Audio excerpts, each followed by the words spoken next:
Now, Honorable Leader of the House. आदरणीय सभापति जी, बहुत तफसील में विदेश मंत्री जी ने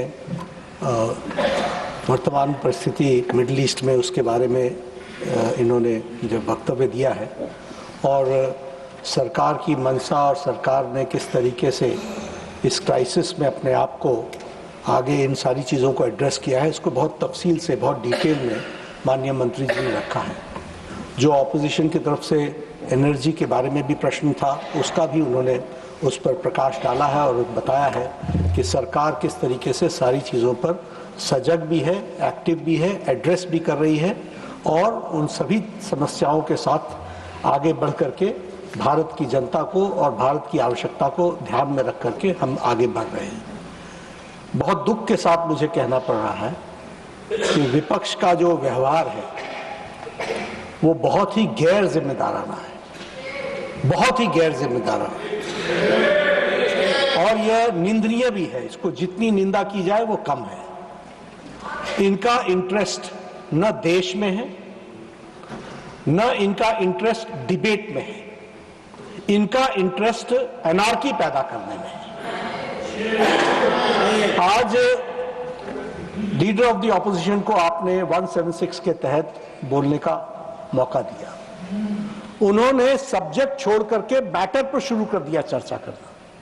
उनको यह मालूम है और था कि विदेश मंत्री जी ने विस्तृत रूप से इन सारी चीजों की चर्चा करनी है, लेकिन उन्होंने अपने तरफ से सारी चीजों को डिटेल में रखना शुरू किया और आपने रूलिंग दी कि I will come back to you on this matter, I will give a thought और इस पर डिस्कशन के लिए करेंगे। इनका इंटरेस्ट कभी भी चर्चा में नहीं रहा है। इनका इंटरेस्ट अच्छा नहीं लगेगा लेकिन हुड़दंग मचाने में है, हुलिगनिज्म है। और मैं उदाहरण के साथ आपको बताना चाहता हूं इस हाउस में इनका रोल क्या है। इन्होंने बहुत हल्ला किया एसआईआर के बारे में। आपने इलेक्शन रिफॉर्म्स, इलेक्टोरल रिफॉर्म्स के बारे में चर्चा का मौका दिया। 9 और 10 दिसंबर 2025 को चर्चा हुई।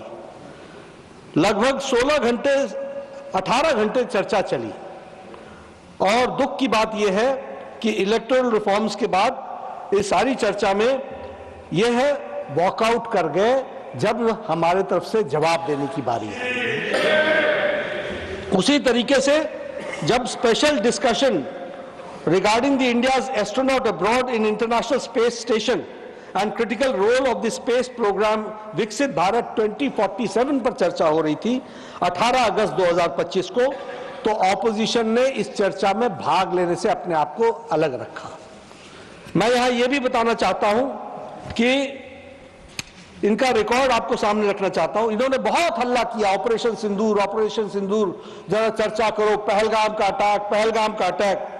16 घंटे डिबेट चली और जब गृह मंत्री जी ने जवाब देने की बारी आई तो यह विपक्ष वॉकआउट करके चला गया। यह इनका रिकॉर्ड है, इसको हमको ध्यान में रखना चाहिए।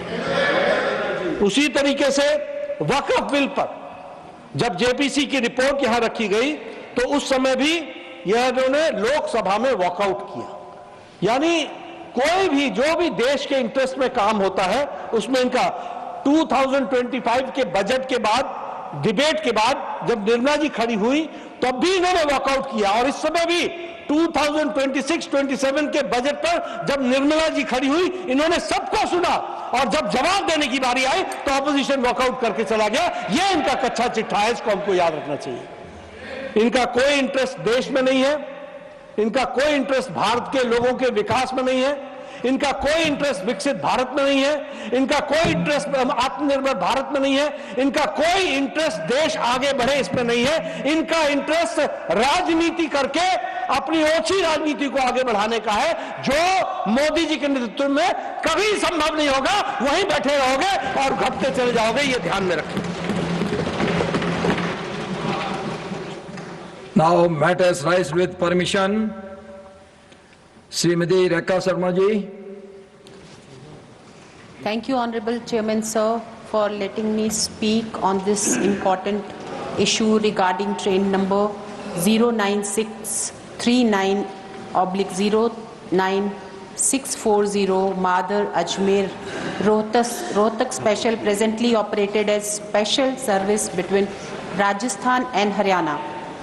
This train provides crucial direct rail connectivity between Ajmer in Rajasthan and key districts in Haryana, including Rewari, Narnaul, Jhajjar and Rohtak. It is extensively used by daily commuters like students, employees, traders and pilgrims traveling to prominent religious destination in Rajasthan. पंतप्रधान मोदींचं संपूर्ण परिस्थितीवरती लक्ष असल्याचं S Jaishankar यांनी म्हटलेलं आहे. परिस्थितीवरती आमची नजर असल्याचं देखील एस जयशंकर यांनी स्पष्ट केलेलं आहे. 1 तारखेला मोदींच्या अध्यक्षतेखाली सुरक्षा समितीची बैठक झाल्याचंही त्यांनी सांगितलेलं आहे. शिवाय पंतप्रधान मोदींचं आखाती देशांमधील परिस्थितीवरती लक्ष असल्याचं जयशंकर यांनी स्पष्ट केलंय. 28 फेब्रुवारीपासून आखाती देशांमध्ये तणाव असल्याचं एस जयशंकर म्हणतायत. भारतीय जहाजांना इराकमध्ये न जाण्याच्या सूचना देण्यात आल्याचं देखील जयशंकर यांनी स्पष्ट केलंय.